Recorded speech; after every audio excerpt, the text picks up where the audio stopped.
hybride de ce que j'ai voulu être, de ce que les autres m'ont fait. Finalement, c'est ça ma réalité objective. Elle est aliénée, c'est normal, nous sommes tous aliénés. Il faut se débrouiller comme on peut. Alors il me reste une petite marge de choix. Il faut l'utiliser jusqu'à ce que la masse pratico-inerte ne me donne plus aucun choix. À ce moment-là, je serai une potiche. Oui. Mais en même temps, c'est pas tout à fait juste ce que vous dites, parce que c'est votre liberté. Après tout, mais la liberté consistant dans l'engagement, et l'engagement se transformant en pratico-inerte, c'est ce que j'ai voulu, c'est ce que je n'ai pas voulu, c'est ce que je dois vouloir. Oui. Ça revient au même, c'est-à-dire qu'au fond, je dois vouloir cela. Et je pense que finalement, c'est ça. On doit finir par être un bloc de ciment, un peu avant de mourir. C'est la vérité, mais je ne pense pas qu'il y ait d'autres solutions de la vie humaine. Parce que si vraiment on fait une entreprise, on s'engage, on est de plus en plus celui qui a fait ça, on est pris de plus en plus de côtés différents par des générations qui changent. Je vous dis, il y a une certaine personnalité Sartre qui existe pour les autres, que je ne connais pas complètement, qui varie, qui change, et qui cependant me conditionne puisque je dois l'assumer.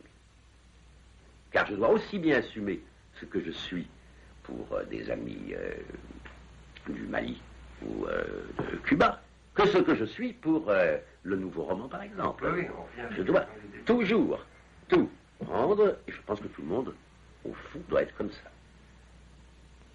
Alors, si vous voulez, du moment que la liberté, c'est l'engagement, eh bien, la fin de l'engagement, c'est la disparition de la liberté.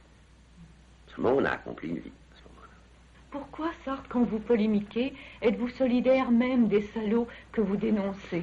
Pendant la guerre d'Algérie, écrivant contre le général Salan et l'OAS, et vous adressant aux Algériens, vous disiez « nous ». Ce « nous » ne désignait pas les Algériens et vous, mais l'OAS et vous. Il y a un tic chez vous. Il y a d'abord que c'est un tic, que c'est une précaution rhétorique. Si, à l'époque de l'OAS, j'avais dit aux Français, vous êtes des salauds, ou si j'avais, m'adressant aux Algériens, dit les Français sont des salauds, je me mettais à part, je reniais ma condition de Français, que je ne peux pas renier, car c'est une réalité fondamentale, et je ne touchais pas les Français, ils se jugeaient insultés.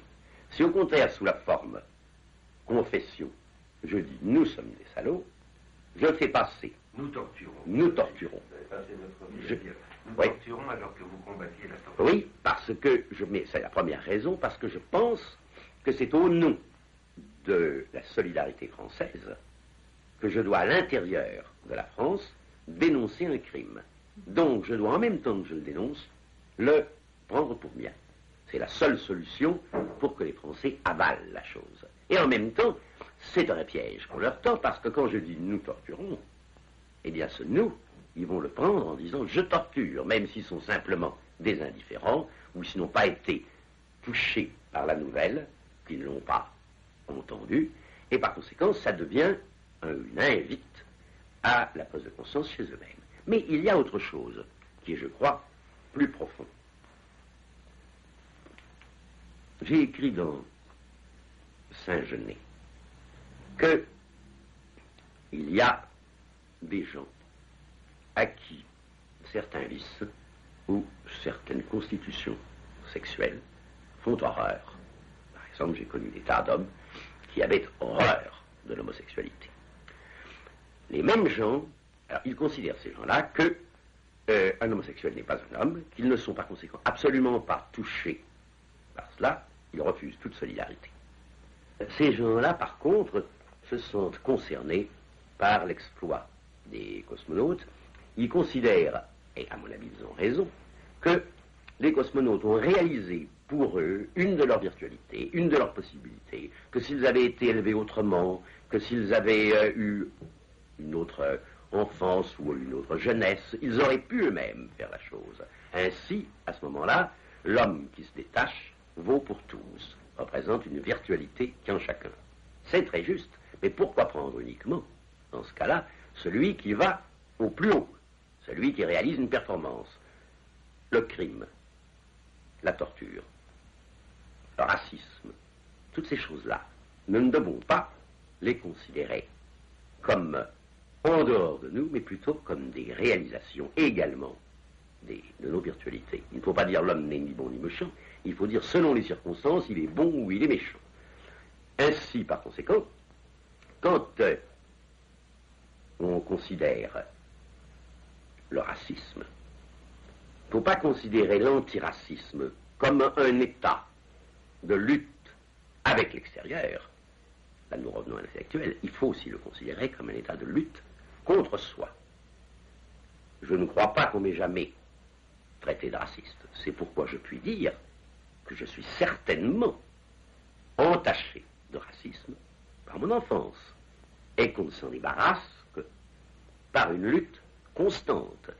Il y a eu chez moi à un certain moment une façon d'être trop gentil avec des gens qui venaient du tiers-monde, c'était alors les colonies, et qui m'apportaient un manuscrit qui était mauvais.